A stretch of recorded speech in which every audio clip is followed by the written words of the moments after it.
Hey, Central New York. Well, if you've been waiting for the spring market to get here before getting ready to buy or sell a home, wait no more because the spring market is here and it's a short window of opportunity to take advantage of it. We're going to talk a little bit later why, and we're going to talk about how I know that the spring market is finally here. So, the first thing we're going to do is we're going to look at the numbers. The home marketing numbers have come out. They've just been released by the Board of Realtors for the month of April. Now, today we're only going to look at Onondaga County and we're only going to look at single family homes, not condos or townhomes. So if you live in Oswego, Cayuga, or Madison County and you want to know what those numbers are, feel free to reach out to me. I'll get those numbers and I'll get them to you. But right now, Onondaga County, single family homes, new listings this April versus last April and year to date. New listings were up for the month 15.1%, which is a very good sign. 489 new listings versus 425. Year to date, we're still down on a little bit with new listings, but remember, for the first quarter of the year, we were way behind. 1,202 new listings versus 1,277 new listings. Now, where is the pricing going? Well, 49% of the new listings that came in were priced between 150,000 and 300,000. And that is still seems to be the sweet spot where a lot of first-time home buyers are. And first-time home buyers are really pushing the market, okay? So when we look at pending sales, those are homes that came under contract within the last 30 to 90 days and we're waiting to close. Remember, new listings way down. There was less to buy. So you're going to see less pending sales because the old saying is you can't sell from an empty cart. So for April, pending sales were down 22.2%, 263 versus 338. And year to date, pending sales are down 21.3%, 868 versus 1,103. And of the pending sales, 51.4% of the new purchase contracts were between 150,000 and 300,000. That sweet spot that we're talking about. That is where the most competition for homes is.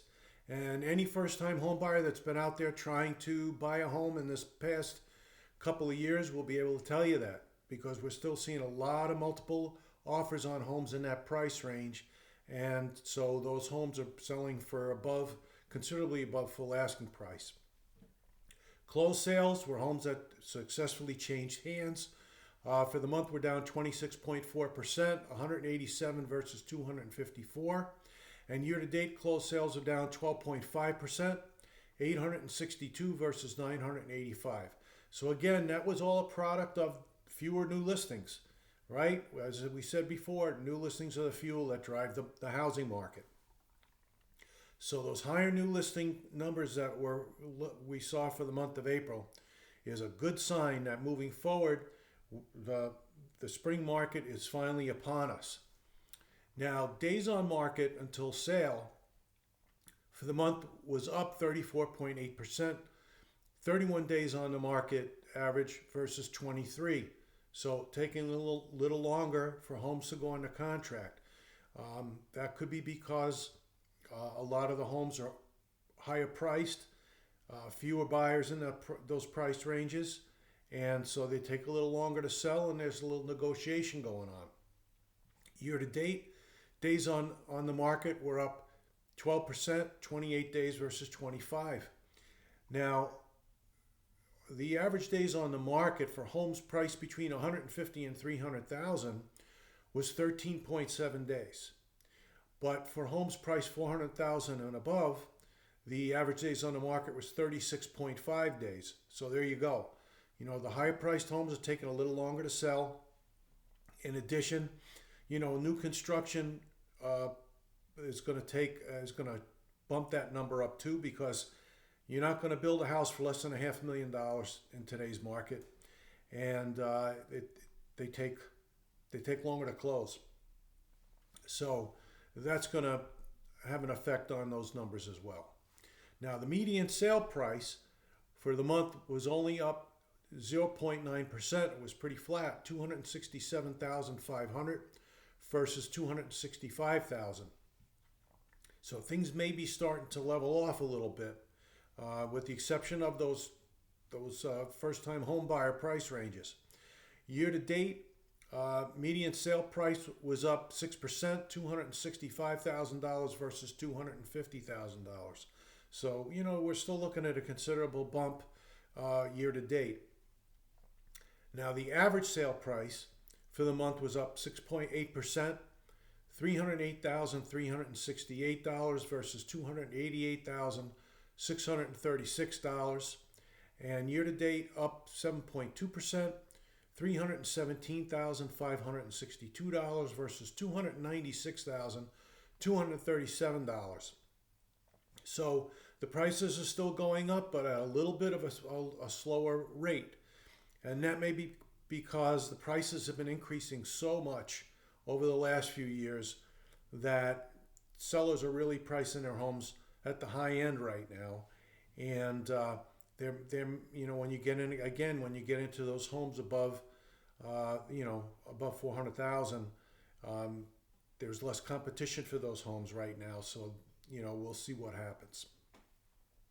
Now, the percent of list price received, which is the ratio between the listing price, and the price that was actually paid for the home, was down 1.2% for the month of April, 103.5% versus 104.8%, and year to date down 0.8%, 101.8% versus 102.6%. So what is that telling us? Well, it's telling us that homes are still selling for above full asking price, which means we're still getting multiple offers. But it's also telling us that it maybe not getting as many multiple offers, and so the homes are not selling quite as much above full asking price. Okay? Again, sellers are really pumping up the price of the homes because the prices have been increasing at 10 to 12% a year over the last 3.5, 4 years. So, sellers are being aggressive. At some point, you've got to think that, we're going to find, we're going to, like water seeks its own level. We're going to find a point where homes have reached their level as far as pricing is concerned. Not right now. They're still selling for above full asking price. But somewhere down the road, we may get there. Now, the inventory of homes for sale, which is the total number of homes that are available for purchase, was up 30.1%, 506 versus 389. So some of that is because of the increase in new listings. Some of that is because there's higher priced homes that are sitting a little longer. And some of that may be because some homes, the deals are falling through. So they come back on the market, but they don't come back as new listings. They just go into inventory. Now, the most significant number when it comes to that is the month's supply of inventory. Now, the month's supply of inventory is how long would it take under current market conditions to completely sell out the homes that are currently for sale right now. And so the month's supply of inventory was up 33.3%, which sounds like an awful lot. 1.6 months worth of inventory versus 1.2 months worth of inventory. So, as I've said time and time again, a balanced market is 4 to 6 months worth of inventory. A buyer's market is more than 6 months worth of inventory, and a seller's market is less than 4 months worth of inventory, and we're at 1.6. So we're not even at 2 months worth of inventory. It's still a seller's market. It's still a strong seller's market, and it's going to stay that way for quite a while.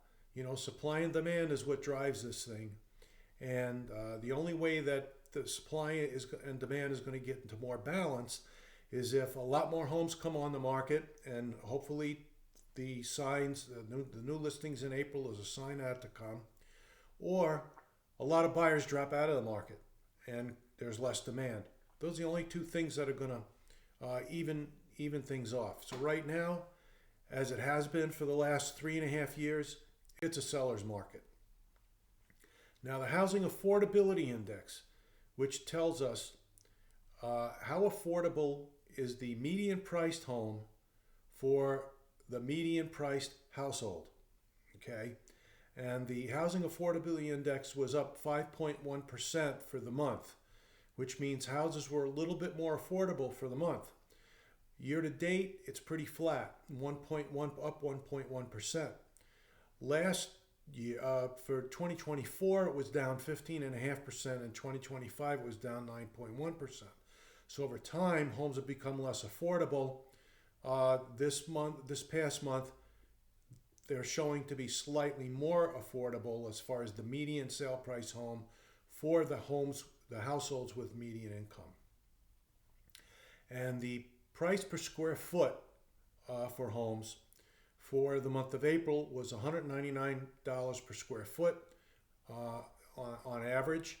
For April of 2025, it was $184 a square foot, and for April of 2024, it was $173 a square foot.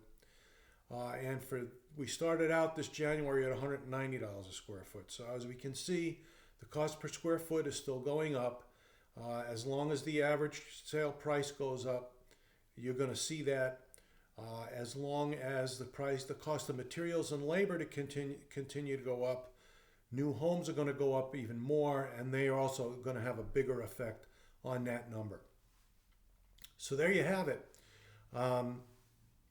New listings were considerably up for the month of April. The spring market really runs to about the end of June, and that's because buyers that want to get that have kids, if they want to get them in the new home and registered for school before school starts, they're going to have to go under contract by the end of June in order to close by the end of August. That's just the way it is. It takes 8 weeks pretty much on average to close here if someone's getting a mortgage. If it's a cash sale, sometimes they'll close a little faster. But we're getting into a high volume time of year. So what does that mean? It means the banks are going to be busier, the attorneys are going to be busier, the title company is going to be busier, and the survey company is going to be busier. And all of that kind of tends to slow things down a little bit. So, we're really looking at, that 8 week period to close on a house is pretty realistic.